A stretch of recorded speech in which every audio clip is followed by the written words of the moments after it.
ഇവിടെ ഇപ്പോൾ 9 പേരാണല്ലോ ഉള്ളത്. ആളുകളുടെ ആരോഗ്യാവസ്ഥ എങ്ങനെ? അതിൽ ഒരാൾ കണ്ടീഷൻ കുറച്ച് സിക്കാണ്. അയാൾക്ക് മൾട്ടിപ്പിൾ ഫീമർ ഫ്രാക്ചർ ഉണ്ട്.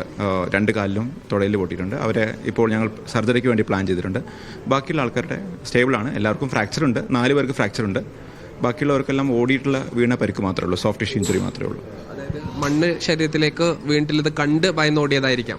അതെ, 2 പേര് മാത്രമേ അവരെ ശരിക്കും മണ്ണിൽ അകപ്പെട്ടത്. 6 പേരോളം അവർ വർക്കേഴ്സാണ്.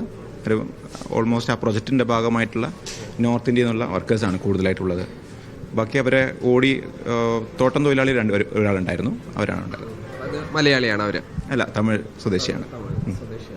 ബാക്കിയുള്ള ഈ ഒരാളൊഴികെ ബാക്കിയുള്ള ആളുകൾ എല്ലാവരും സ്റ്റേബിളാണ്? അതെ, ഒരു പോലീസുകാരുണ്ട്. റെസ്ക്യൂ മിഷനിൽ പരിക്ക് പറ്റിയ ആളുണ്ട്. അവരെ ഡിസ്ചാർജ് ചെയ്തു. ബാക്കിയുള്ള ആളുകളെയൊക്കെ ഇന്ന് തന്നെ ഡിസ്ചാർജ് ചെയ്യാൻ പറ്റുന്ന കണ്ടീഷനാണോ? അല്ല, ഫ്രാക്ചർ 6 പേരോളം ഫ്രാക്ചർ ഉണ്ട്. അവരെ എല്ലാവരെയും അഡ്മിറ്റ് ചെയ്തിട്ടുണ്ട്. 2 പേരെ മാത്രമേ ഇപ്പോൾ ഡിസ്ചാർജ് ചെയ്തിട്ടുള്ളൂ. ബാക്കിയുള്ള എല്ലാവരെയും അഡ്മിറ്റ് ചെയ്തിട്ടുണ്ട്.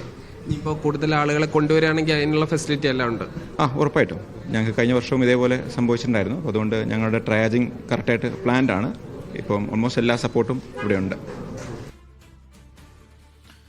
യെസ്, വിംസ് ആശുപത്രിയിലെ ഡോക്ടറുടെ പ്രതികരണമാണ് നമ്മൾ കണ്ടത്.